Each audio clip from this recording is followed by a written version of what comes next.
Um, I haven't been talking a whole lot about it, but I am currently actually in Spain, and I have this propped up on my computer. It's not the ideal setup, but I'm in a hotel room, so we're doing what we can. But I have been traveling, and last weekend, or it was one of these weekdays after I finished up my stuff. Actually, I um, I streamed my yarn haul from Peru and then from here in Spain. Yeah, I've been in both. I've been traveling as part of that process, obviously, but I've never been away from home this long. Never been to Peru or to, well, I guess I went to Spain when I was 6 months old when my parents had a work trip, but um, that's about it. And I'm really loving it, but I've definitely kind of, it's really solidified how awesome I think crochet is, because like it's really been important for keeping me sane here. Um, yeah, and I've actually, sometimes, there's certain things in life that are hard to deal with, and sometimes they happen when you're in even worse situations, like when you're abroad. So I've had some fun with that. Like, among one thing that happened was I had COVID, and my oxygen saturation was dropping, which is like the indicator for things are wrong. So that was fun. Almost had to go to the hospital. Would have explored the ER of Spain, of the city we're in, alongside everything else, really getting the full experience. Um, but that was fun. That was the first week I'm here. I still think I probably have long COVID, to be honest. Um, but that is an interesting, fun little thing. And, all things considered with that, it is. So, yeah. Um, I mean,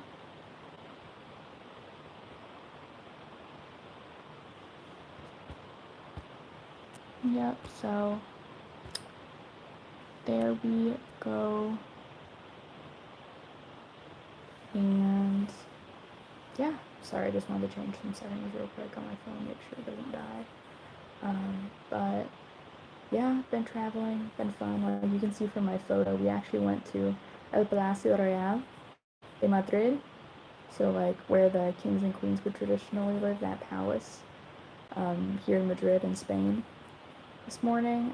I couldn't do the whole tour, unfortunately. It was quite hot, and honestly, I'll probably make a video about this at some point too, but talking about my disability. Yeah, I have a disability, and I don't know if you guys have heard of like POTS, like postural orthostatic tachycardia syndrome. Like, makes people faint. Got that too, and it is not a vibe, and part of that is I'm very temperature sensitive, and give me 1 second.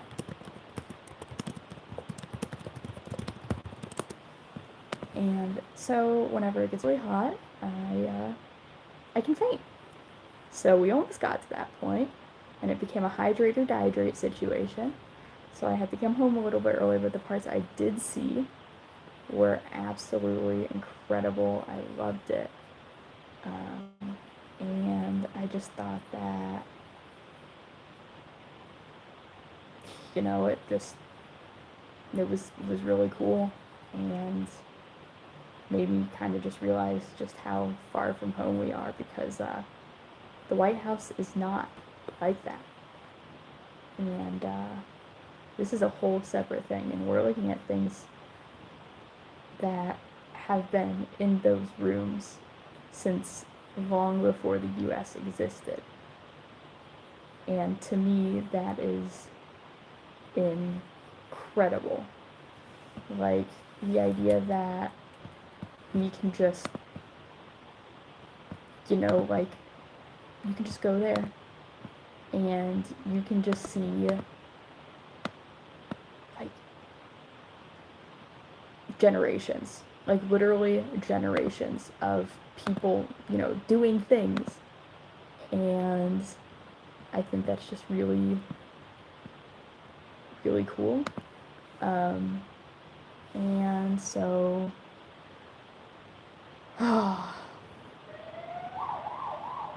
and the sirens are really cool too. But all in all, I think that it's been a really good experience, and I've really enjoyed it. But, okay, so I guess kind of what I wanted to talk about mainly was, how crochet ties into all of this. And, with everything going on, it was really like, with just frankly, like my raw luck on this trip while I've been trying to figure everything out and kind of go from there, it's been so hard to not, like, feel resentment, just my luck that this would happen, and the idea of having something that is at this point like second nature to me was just really helpful. I think that it gave me an outlet. There was a lot of anger that with COVID, for example, there was a lot of anger that I got sick. There was a lot of anger at the people I know who exposed me, and I kind of know where I got it, and it was preventable, but at the same time, I don't know if I would have done the preventative stuff if I was in their shoes, because, they aren't in danger the way I am. And so I'm sitting there, isolating because, COVID, and so, there's only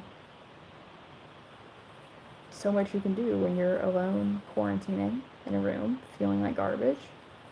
And, there's that sinking pit in your stomach whenever you're on your phone or your computer and you hit that point of finally being bored. And that feeling is horrible. And it's so hard to snap out of it. And even before you hit that, like for me, like doom scrolling, whatever else, it's never really like scratched that itch for me, I guess, like it does for other people. And so I'm just sitting there and I cannot do anything to get my mind off of it. And then I realized I did in fact have the yarn with me for one of the commissions I had just gotten. And I put out some more feelers online while I was sick, see if anybody else wanted something, because I get home in August, and then we're going to go from there and see just how, just how much I can get done. I have a huge market in September. Hopefully that's going to go really well, but I'm trying to manage getting commissions to get some materials to make stuff for the market while doing well and making a lot of stuff for the market, because last year I sold out day 1 of day 2. That was fun. Like, it was genuinely awesome. It was genuinely fun, but it did kind of suck to be like, well, dang, nothing else. And yeah, so that part was interesting to say the least. But I did learn a lot about, doing markets, doing things like that. And it was a really good experience, to be honest.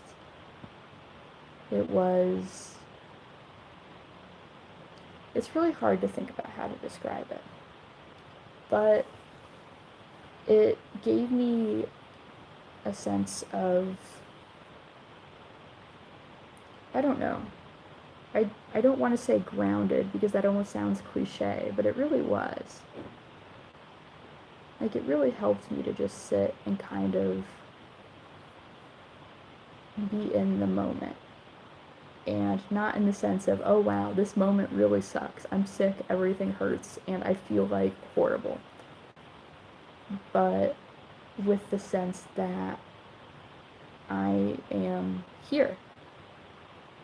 Not necessarily, oh, I'm in Spain, but like, I am here.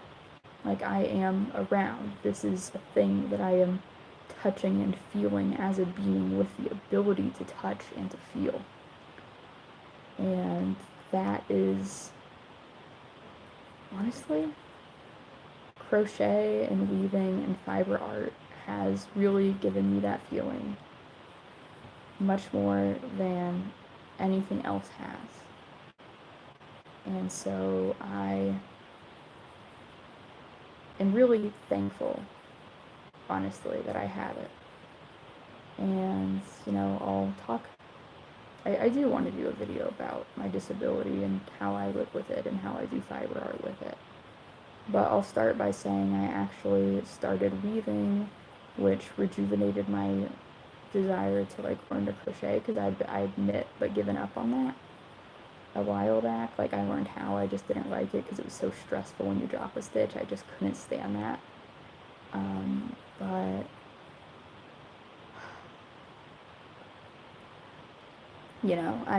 I was in a really intensive program, a physical rehabilitation program, because I had gotten bedbound from my disease, or pretty close to it. I'd say more room bound. I had some freedom, but it was very difficult. It was very painful, and this program was working to fix that, or at least lessen it, And it was very difficult. So much so that they had an art therapist included within the program, included within the schedules, the billing, everything.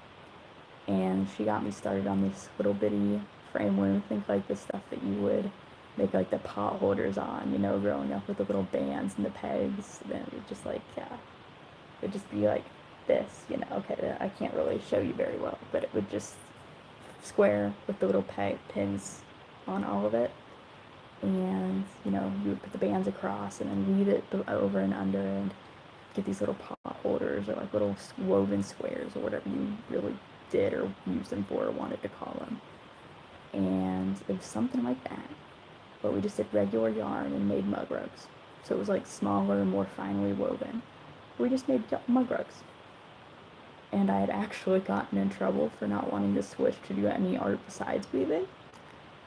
But I loved weaving. And this was only 2 or 3 years ago. And so much so that's how I came back. I got started at the weaving studio I learned at. I got inspired to start with crochet. Got really into that, believe it or not. And, but why I bring that up is because I've talked about it being a healing thing for me while I'm here. But it's also just been a healing thing for me since the beginning. And for a lot of people, it doesn't start that way. But for a lot of people also, it starts when you meet with your family, and will do it with your grandma, or maybe you will,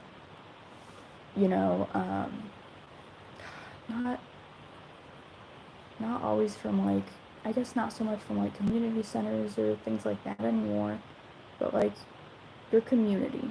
A lot of people have some kind of social structure that they learn this kind of thing from. And if not, it can be a really empowering individual thing to teach yourself a skill like that from YouTube or from the internet. And so I think that for a lot of people, crochet is a very healing thing. Weaving, any fiber art, or art in general, for me, I just like the tactile feeling. And with my stuff, my hands can't hold pencils and stuff, right? So yeah, no, it's a marvel I can hold a crochet hook, to be honest. But whatever your thing is, give value to it being a healing thing. And don't be afraid to crochet in public. I do it all the time. If anything, it's gotten me more opportunities to practice my Spanish, which is what I'm here for, because random people will come up and talk about it. And I learned the word for loom, which I think is telar. That sounds right. And so now I can talk about that. And another thing that I want to do at some point is I want to make instructional videos for certain types of weaving, or do it as I go along, right? And I would love to be able to do that, at least partially, maybe subtitles in Spanish. I just think that having that ability to communicate with multiple audiences is huge. But anyway, the point of that is just you can connect with people, and don't be afraid to plan on bringing your crochet and to plan on having it be part of what you're doing here. there's nothing wrong with that, and I'm hoping that nobody has that conception going in. But like, it doesn't need to be something you leave at home. That being said, don't bring enough yarn for the whole trip, because you're 100% going to want to buy some wherever you go. Like, you're going to want to stop by one yarn store, and even then, like, it's another thing that's nice is you can make that connection with someone. You can have a discussion about yarn and about your hobby and about the things that you like. It's a shared interest whenever you go to the yarn store, and you can make that connection with people. Like on Instagram, I follow the store now. You know, I love to see the stuff they come up with. They threw in little gifts that I showed in my yarn haul video for my mom, like these little stitch markers. They gave me a little bag to put her yarn that I got her in, all that, and they were super nice, super helpful. It was super funny because I speak Spanish, not natively, not fluently, but I speak it well enough to where if you dropped me in a Spanish-speaking city, or really anywhere where I can get a cup of coffee and be alert. I don't really drink coffee, but you get the idea. And really like have that conversation and go from there. You know, I would really enjoy that, and being able to have, I really like making connections with people, and it's why I'm learning Spanish. And so for me, it's the best of two worlds whenever I get to, like, it's one thing to just be able to talk to people, and it's another thing to have something to talk about. And that is a part of crochet while traveling that you can't, like, I mean, you get it while at home, but like whenever you take crochet out and about, whether it be home, whether it be abroad, whether it be anywhere, you are opening yourself up to just talk to people and meet people that you would have otherwise never met. And that being said, like, if you see someone crocheting in public, don't be afraid to go talk to them about it. It's so much fun to just meet other people, especially if you like a project they're doing. Like, usually they have like so many people have like small businesses with crochet now, or just like to post their art. It's so nice to be like follow each other's Instagrams and be like, hey, you know, like every so often they'll pop up on your feed as it works on social media, and you'll be like, hey, I know this person. And I think that's a really cool feeling, to be able to just, hey, this person online that, you know, like I could have met by algorithm. I know them. I met them. They were at my local mall. They were at the university I was exchanged with. They were at some cafe, you know. They're a classmate, they're a friend, they're a stranger I met once. Like, I met one person who follows me on Insta, and I think I followed her back too. I should check on that. We just met on the flight to Lima, and she saw my crochet, and she was like, and so like from there I was like, okay, it was great. And for so many reasons, I'll talk about this flight at some point. We bonded during that flight, to say the least. Her name was Jenny. She's amazing. We love you, Jenny. And yeah, you know, I got to meet someone like that, and you know, we went through a lot on that flight, let me tell you. It was a bonding experience for sure. And, you know, I'm probably never going to see her again. We may never even message each other. But it's something that I can remember and will remember. And so much of traveling is focused on memories and experiences. And I think that having crochet, or, you know, hobbies that you will openly express and talk about and if it's like a language learning experience, like to learn to talk about. It's just really a good opportunity to get experiences in a different way. Like actually, the yarn store I went to in Peru, I talked about this a bit in the yarn haul video, but I had such a good time talking with her. Like I talked with her on WhatsApp before I went, just to, make sure she took her card, because I didn't want to be that jerk who shows up without cash when they only take cash, and takes everything aside, and then you have to go run to the ATM if they let you go run to the ATM, and then they're worried that you're going to ghost them, and it's that whole thing. And I just wanted to, like, I looked them up ahead of time. I knew it was a simple, like, mom and daughter operation. The last thing I wanted to do was make their lives harder. And she was just incredible.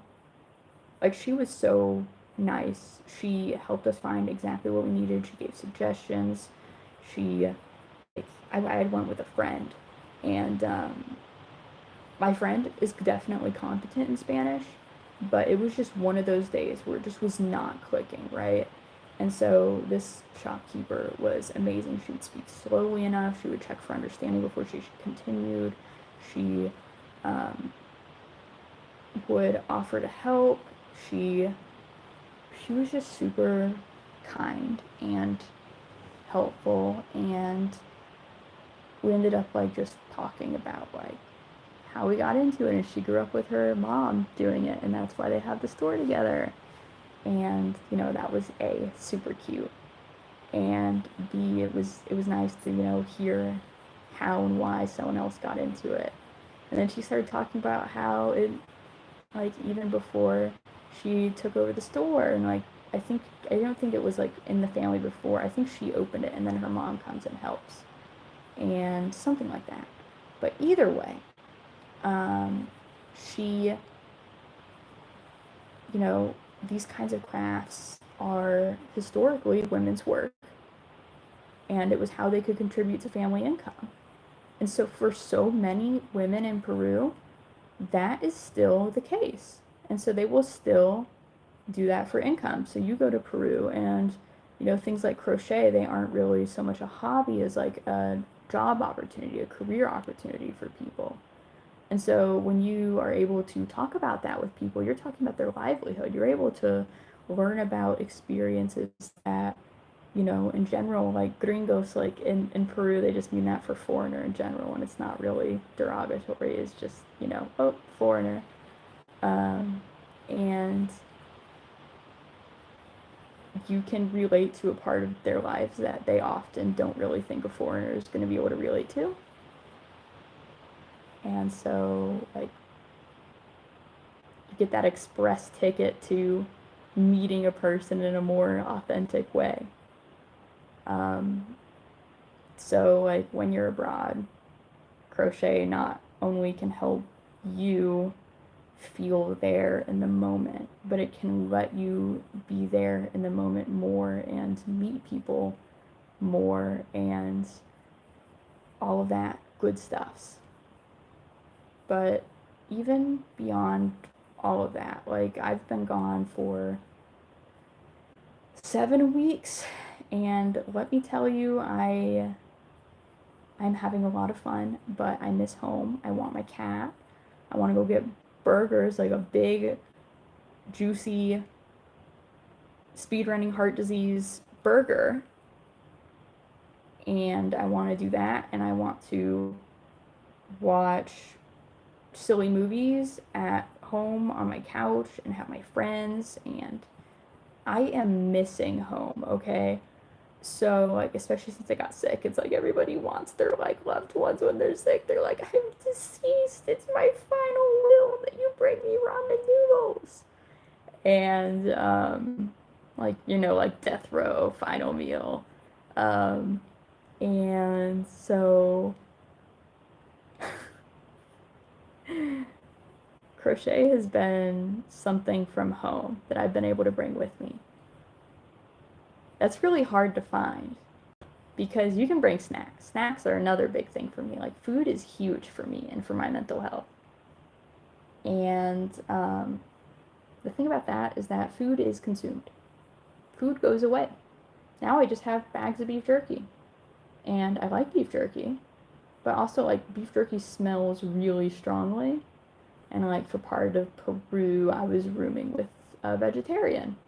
And, you know, she wouldn't have minded, but I also just feel like it's just like, it obviously bothered her. She just didn't want to be like mean about it. It's just like, the smell just made her nauseous, you know, because like,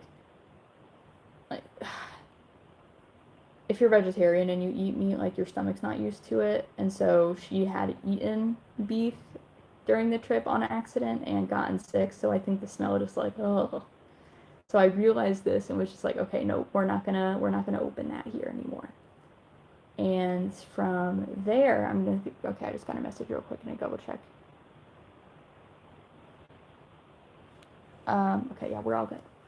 And so from there, beans, I lost my train of thought a little bit. But yeah, you know, it's home. It's home when things like food, that doesn't last forever. You know, crochet's not going to last forever, but it's a process that puts you there in the moment, but it also makes that moment feel a little bit like home. And that's really hard to get. And like you can get that maybe going out with other people from your country or meeting another person from your country or even just, oh my gosh, in Lima I almost had a heart, I was leaping with joy when I heard a British person. I say like, you know, like just to hear English.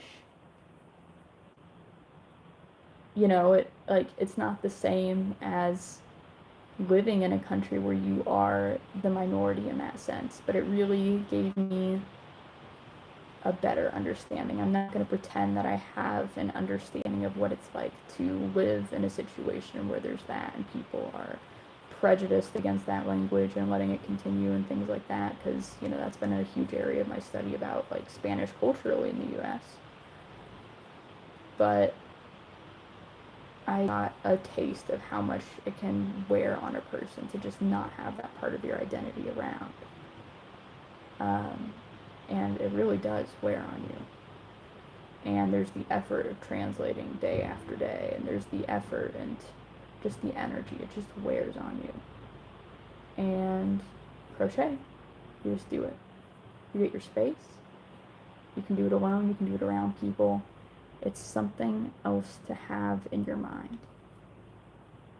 And another thing with that is when you learn how to talk about it, it becomes a way where you can control the conversation a little bit and know what words are going to come next.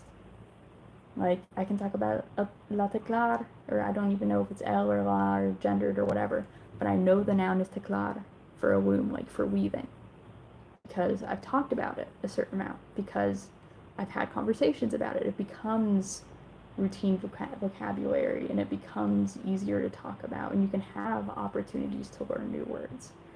But it very much feels like building off of what you know instead of being thrust into unfamiliar waters. Like, it can feel like that a lot, because like when you're having a conversation with someone, you will talk about, like, I on the stream have talked about so many different things with zero warning, with zero reason, even just because I felt like it. And that's how conversations work. I'm basically just talking to myself because I haven't seen anything in chat yet. But, you know, if you guys want to speak up, ask questions, comments, whatever, always down. And if there's an issue with audio or lighting, please tell me, because I have zero awareness for this kind of thing. And so,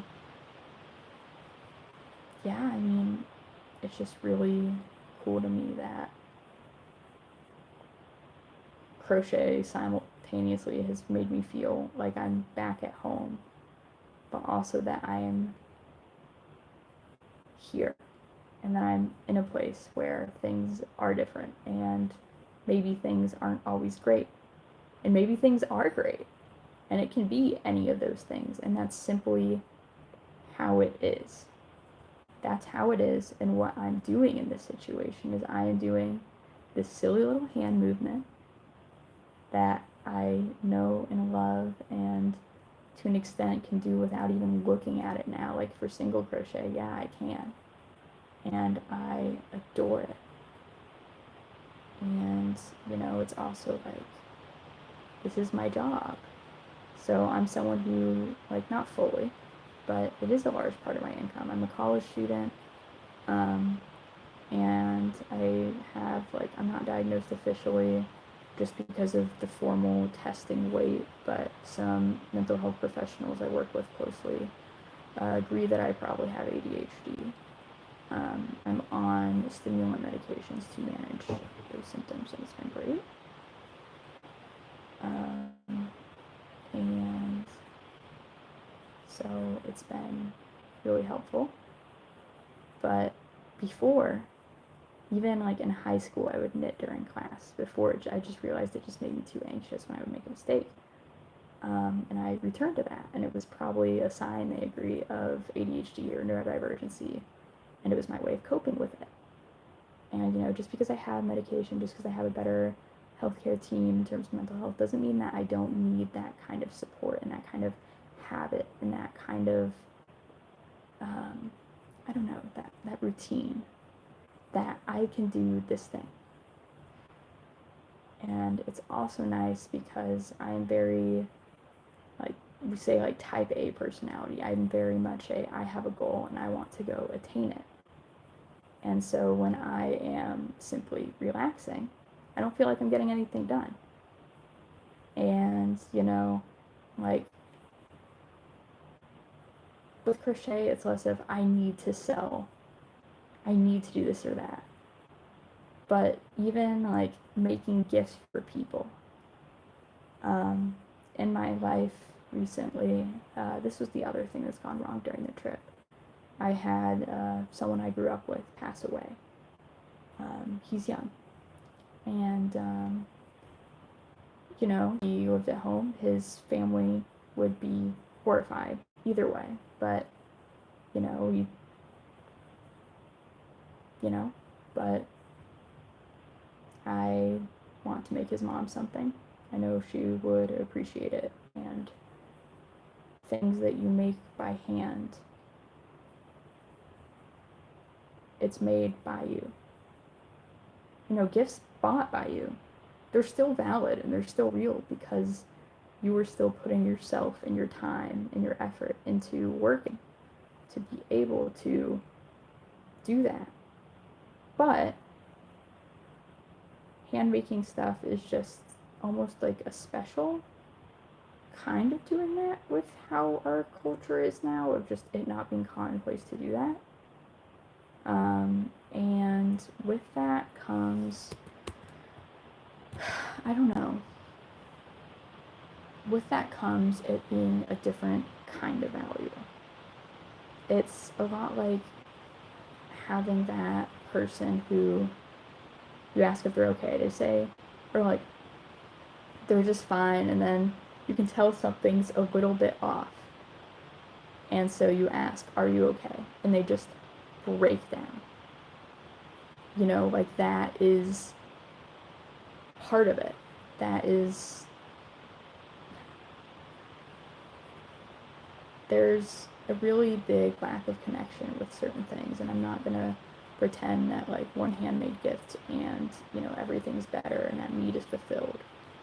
But I think that having something that individual, or even just like such a well thought out gift, having that kind of thing that shows there's such a genuine connection is so incredibly powerful. Like, I was housing with 4 other girls in Peru.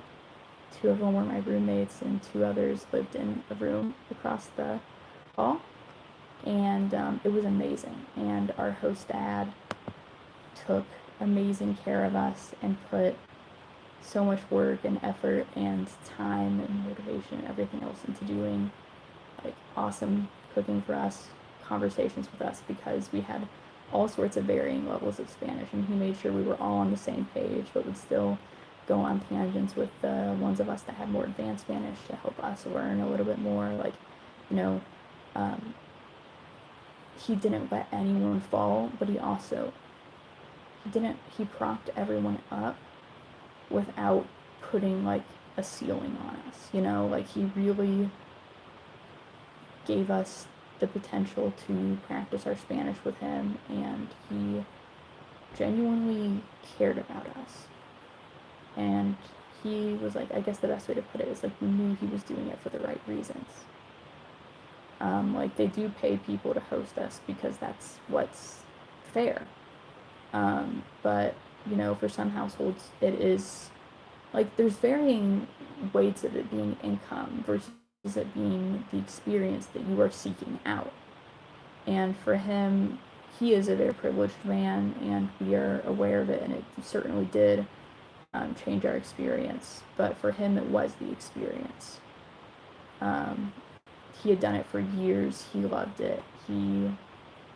One of my current bosses did the study abroad program I did a handful of years ago, and stayed with him as well. I saw her little name in the book, and I'm gonna call my host dad from her, or like at some point while I'm on campus, because I can do Wi-Fi calling internationally for free, I found out. And surprise her and him, or one or both. I'll probably tell my boss, just so she's not taken completely off guard. But Federico would love to be surprised with it. Yeah, that's just my host dad. My host dad would love to be surprised with that. And, you know, on that note, I could just rave for hours about how awesome my host dad was. But, I think I posted it on my TikTok. I don't know if I posted it on YouTube, but I made this dragon scale shawl, just like this. I would say it was more like a little head, a little neck wrap, a little scarf, neck gaiter type thing. But it was the only not rainbow yarn I had, because I have Pride Fest in the fall, and I've been really trying to like finish commissions, because I have rainbow commissions, because I was making market prep, took pictures, and then all my portfolio is in rainbow, so people are like, I love the rainbow, and you know, it spirals from there. So I am most certainly tasting the rainbow with every like little crochet hook punch into the next stitch. And this man just genuinely started crying. Like, he was so moved. And, you know, I kind of just realized how much crochet gave me with that, because getting this reaction from, he was never stoic, but he was always genuine, warm, welcoming, but composed. He always had this aura of calmness. And to have him instantly start crying, like, for my housemates and roommates, it really startled them in a real way. And for me, like, it startled me, but I wasn't phased, I wasn't made uncomfortable. And I realized that it was because I had that reaction before, because I made handmade gifts. And the idea that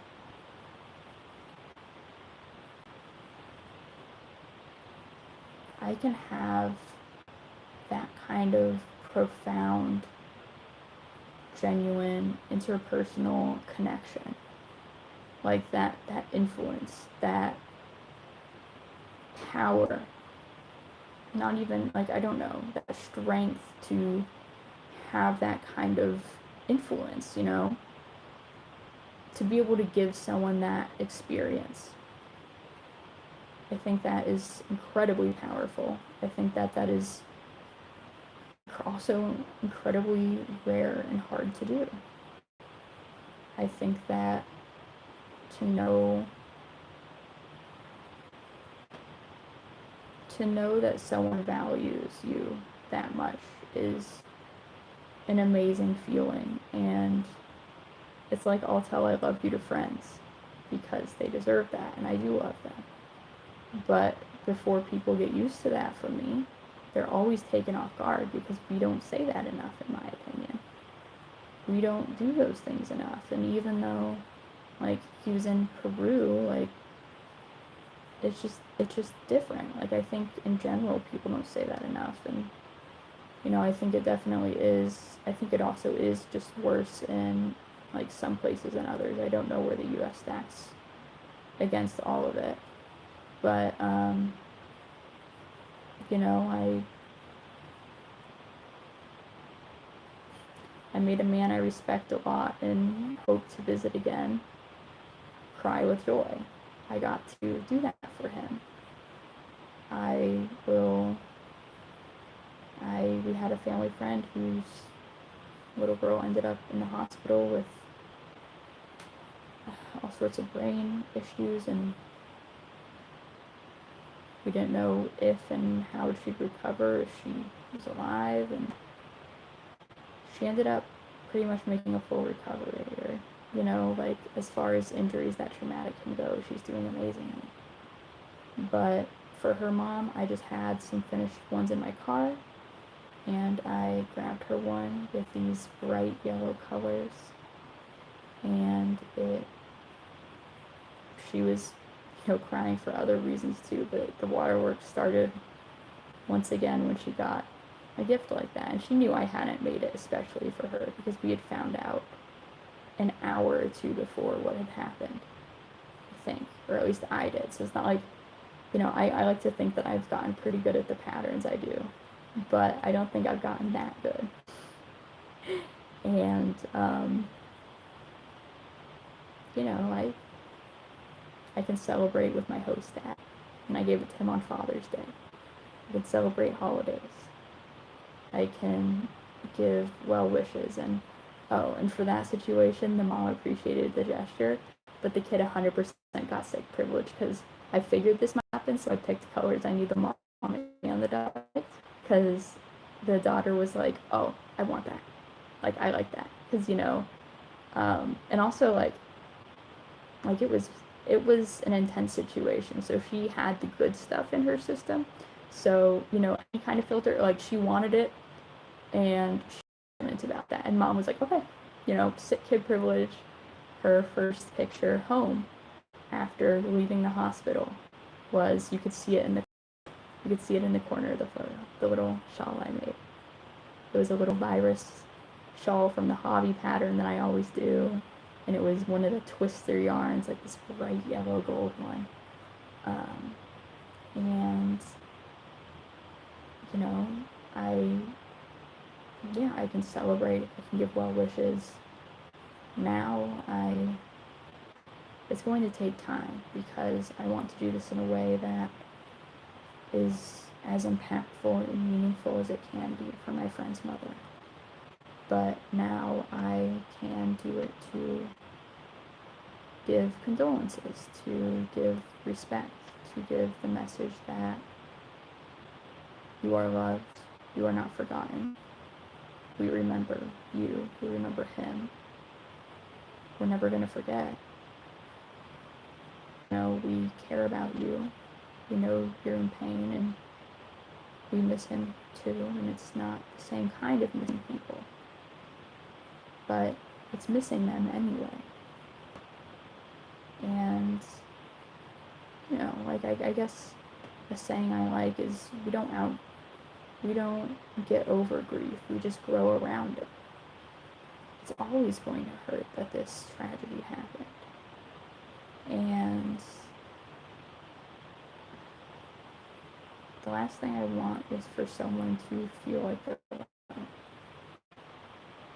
And it's like, even just well picked out gifts, but handmade stuff has that same influence in a different way, or maybe I would almost say like a stronger way, depending on, it's like almost like different points you can add it, you know. If you get a very individualized handmade thing, like, that's number one, but it can also be like custom things, or this or that or the other thing. And yeah, like, you can have them have something where a lot of people worry about talking about someone who's passed away with their loved ones, because worried it'll bring up pain, but they don't forget. They remember every day what happened. If you had a loved one who passed who really loved the food, every time you see that food at the store, you're going to go, oh, so-and-so would love this. And then it will hit you.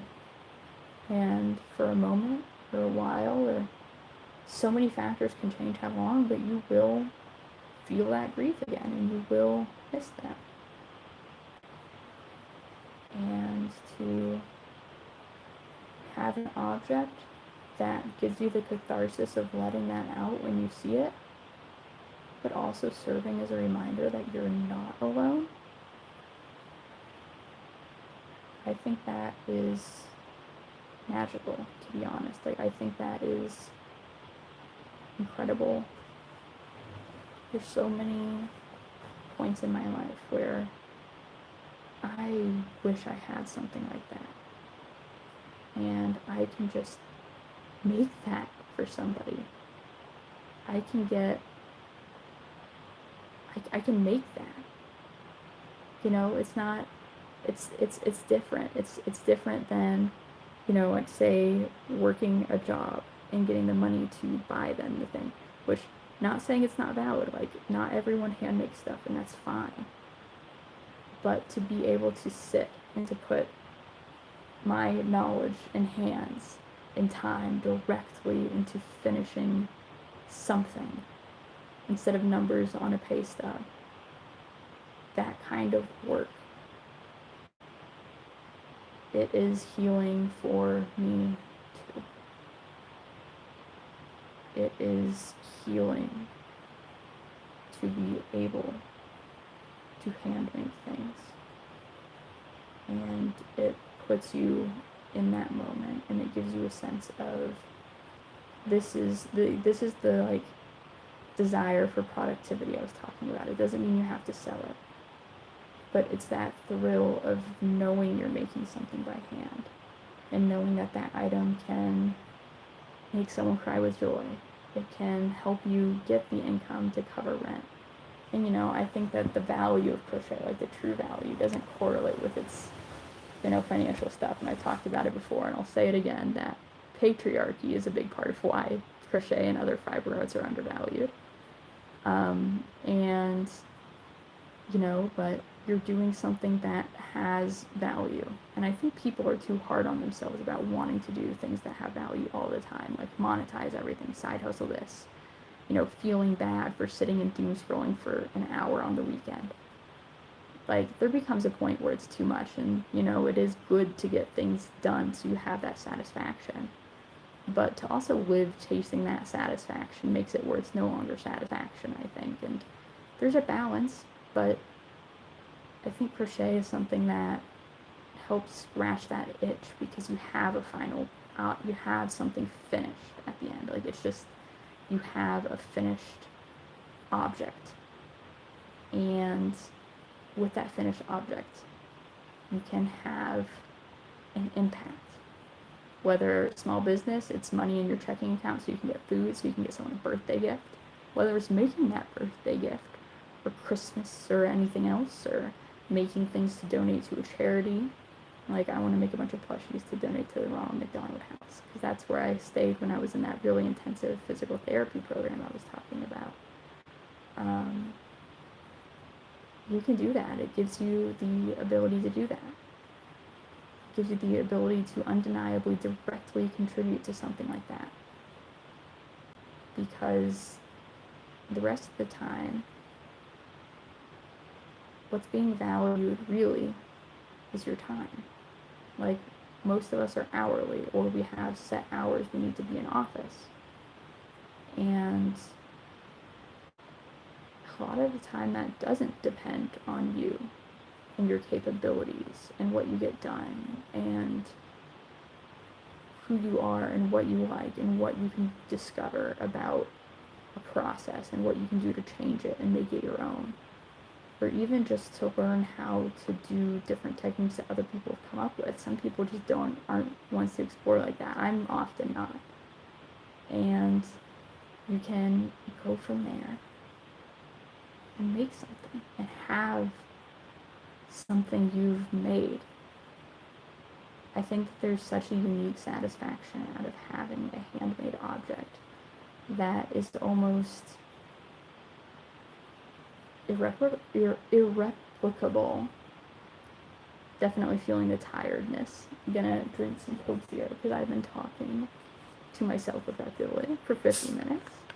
I'm hoping someone will watch it and get some joy out of it. I've heard that I have a very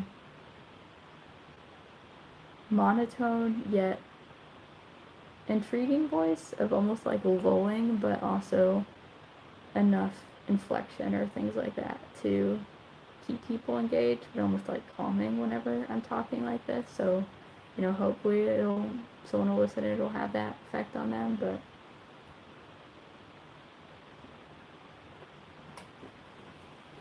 my whole thing is I just like make the kind of like content that I would want to see. And so for me, that content is someone just chatting, just going at it. And if there was any comments, I'd be responding to those too. I'm crocheting. I'll talk about the project I'm making if people want to talk about that.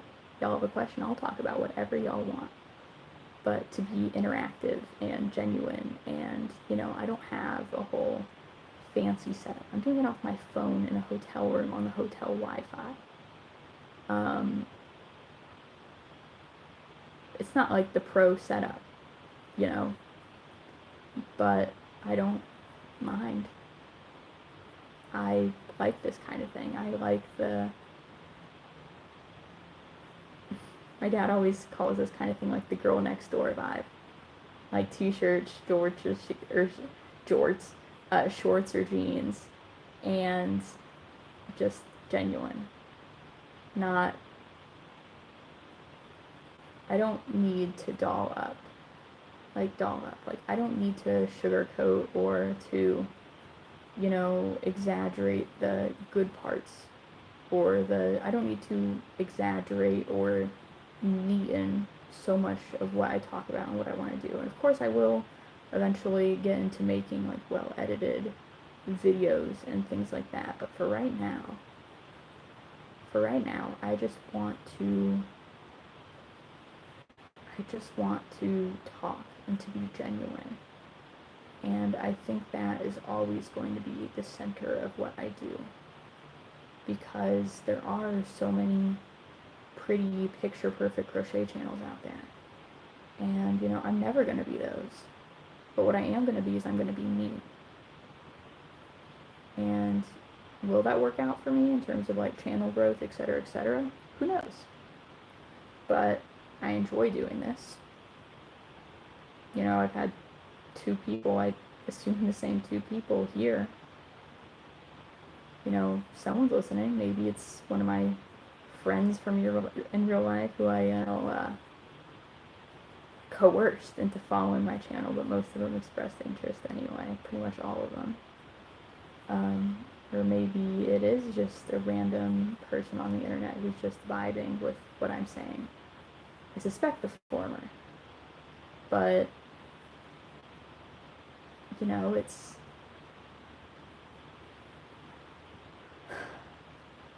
That's what I want to be able to do. Is, maybe I won't be able to commit to a schedule or things like other stuff will. But I'll be that random notification you get when you're, like, just randomly scrolling your phone on a Saturday or, like, a Monday morning at 1 a.m. I have insomnia. There's going to be at least 1 or 2 of those streams where I just pop off when I give up on sleeping for the night. I'll just be like, you know what? It's time to crochet stream. And I'll do it. And that's that. And, there's been nights where I've been that person up at so many nights where I've been up at 2, 3 a.m. and kind of just wishing there was someone, like, awake. And, like, you can comment and have them interact. Because, like, with pre-recorded videos, like, for me, I just am very, like, hands-on in terms of, like, I like to be able to interact with media I consume. And, I like watching things with people and talking about it while we watch it. So I have to be very careful who I watched up with, because for some people, they just hate that. And I get it. It's not for everybody. I get that. So I'm just like, okay, I cannot shut up, though. Like, I will go to jail. I plead silly goose and request that we just don't watch things together. And then I'll watch it with people who do like to talk. And then we'll discuss it and we can have a great conversation. Like, all of us. And, that's great. But I just... Certain people do not want to watch TV with me, and that's fine. But that's kind of like where streams are perfect, is because you can be interested. You can be interested in an individual and with what they're talking about. And you can also interact with them and ask them questions and get things expanded upon that you're interested in and want to learn more about. And I think that that is a very unique benefit of streaming compared to other media that we're traditionally used to. Think about like Bean, I'm trying to think of the name of it. Dear Prudence, I think it is. It's a column where people write to the author for advice and go from there. Mine's a little bit less dramatic. It might just be like, on the last stream I did, it was crochet tips. And I just talked about that for a little bit. And, you know, here I'm talking about travel. And I talked about how in the future I'm going to want to talk about my experience as someone with a disability. And my, probably like, well, obviously like my fiber art and crochet, but also like my experience as a person with a disability and the kinds of challenges, but also just experiences that it's given me.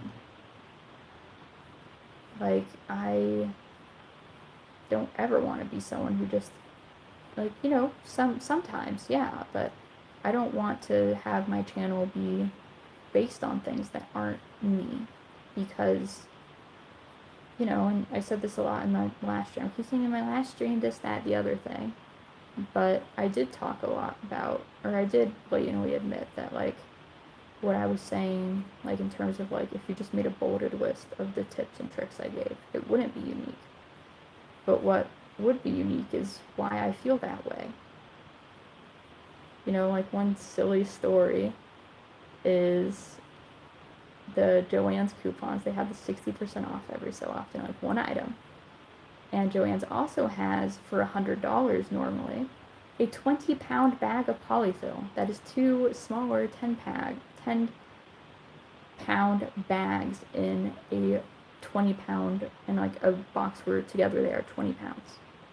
And I have a neighbor who does a lot of sewing, like they do a lot of costume, Ren Fair outfit work. And so for some of that they use stuffing.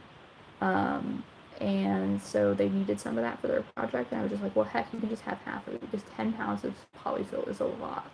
Like, I just got it because it was such a good deal, and I was starting out my small business, and I knew that if I got that started, you know, it would just mean that it's not something I had to keep managing, and that I did have people in my life who would use it if I didn't. And so it just kind of, like, worked out that way. And, yeah.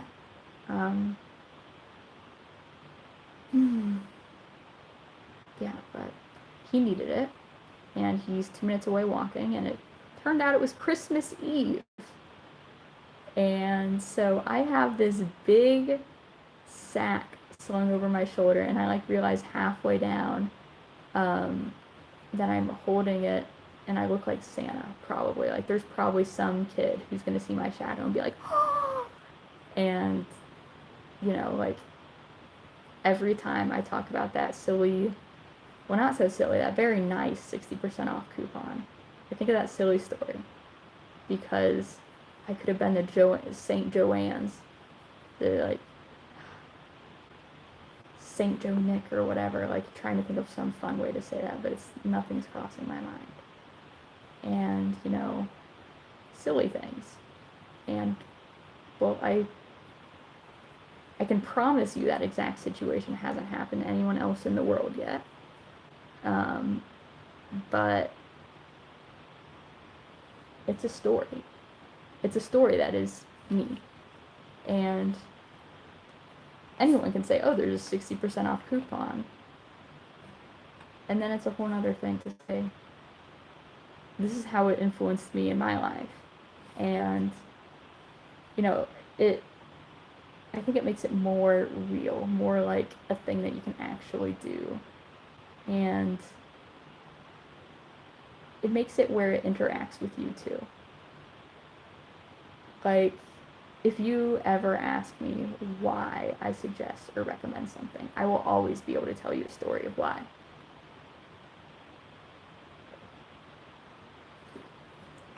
And of course, I'm not saying anecdotes are everything. I'm not gonna stand against something or like stand with something and die on the hill if like people say it's a problem. Like, I will look into it, I will listen to them, I will do research and everything else, and it's not like I'm going to be stuck in my ways simply because I feel some way going in, just because of an experience I had. But when you don't have anything else to go off of, and when I generally try really hard to give people and businesses and everything else the benefit of the doubt, there are certain lines that if they cross it, especially early on, that is that. But I feel like those are usually pretty understandable. And so if I have an issue, like, hobby or hobby, I think it's just hobby. I have no idea, to be honest. It's an online yarn retailer. And my first order, like, one of my skeins just never showed up, and one of the bags that did show up was damaged, and some of the yarn got dirty. And,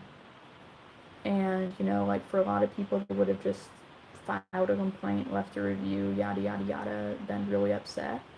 I just reached out to customer support. I was like, hey, can I get some kind of thing for this? And they were like, yeah, yeah, yeah. And they offered to send me a new one or to promotion it, like, give me it back. And so I got this coupon and voucher for the amount of all the yarn, and they worked with me, and they're still just like one of my favorite yarn companies to work with. Like, they're probably the one I buy from the most. And yeah, it's like I gave them that time to, figure out what was going on, and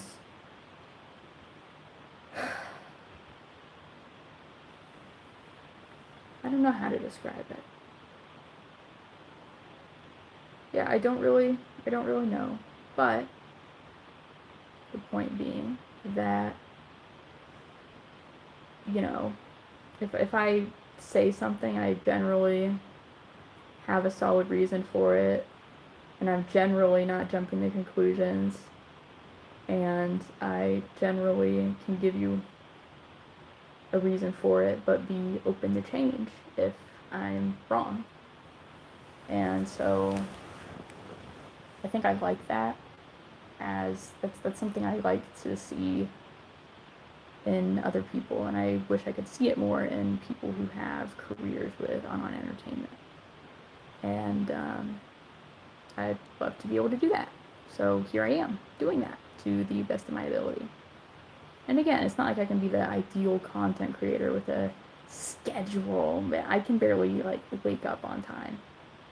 I've been late to school so much while I'm here. In my defense, I'm like 30 to 40 minutes, depending on if I miss the first bus or, like, miss the bus, but it's like every 10 minutes, so, but it can be a struggle some days, just because, the time change, being sick, the personal loss, the disability, like the health flare-ups with it, all the stress from everything causing flare-ups, it can be a struggle. Like this morning, going to the Palacio Real, like where the king and queen live, it took a bit. It was rough. Thank goodness for my roommate, who made sure I was up. She even made sure I got breakfast. We love her. And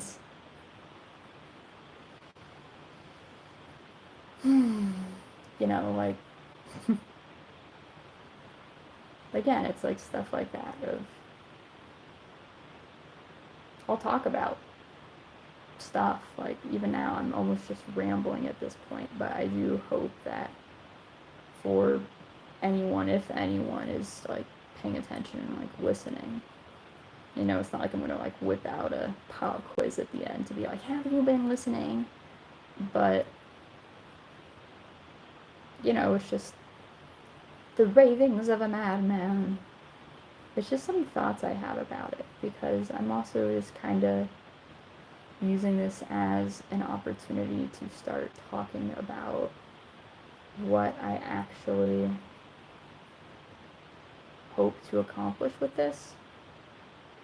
You know, I think everyone has the, if I got monetized someday, that would be great.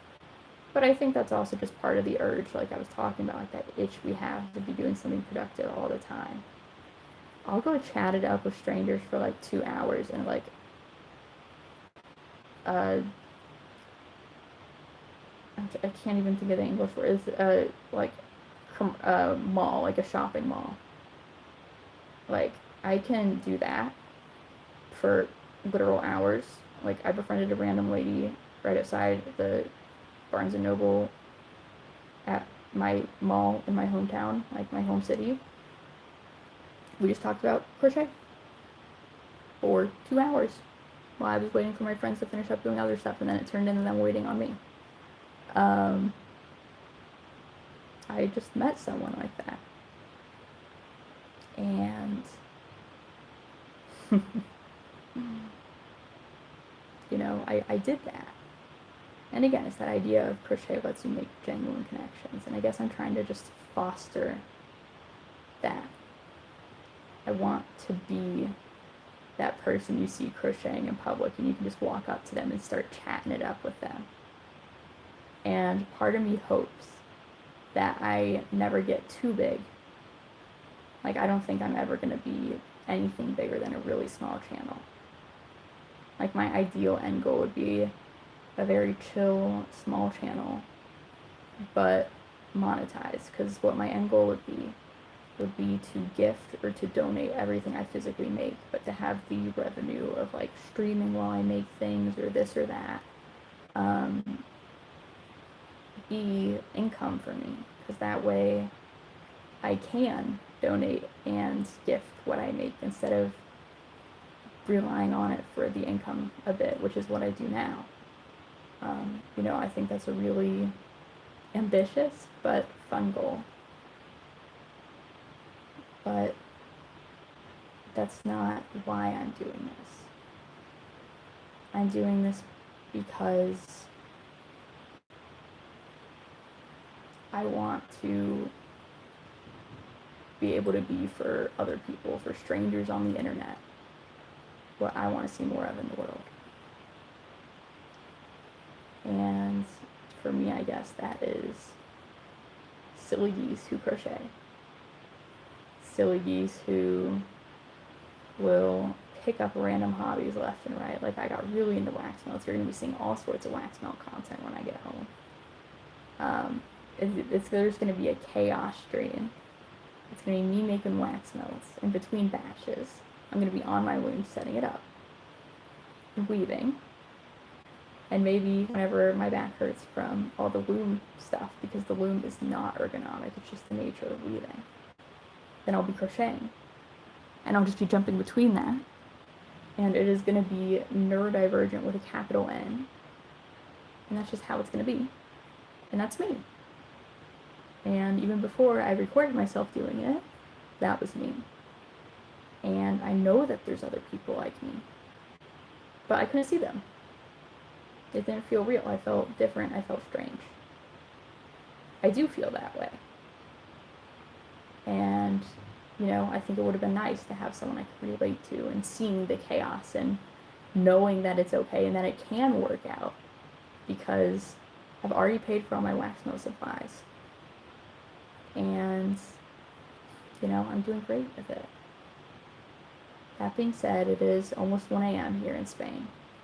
So I am going to hop off now. But I did think it was a good time to talk about, you know, what my goals are. And I'll probably do a more clean, edited version of this, because I think this is something that's worth doing that for.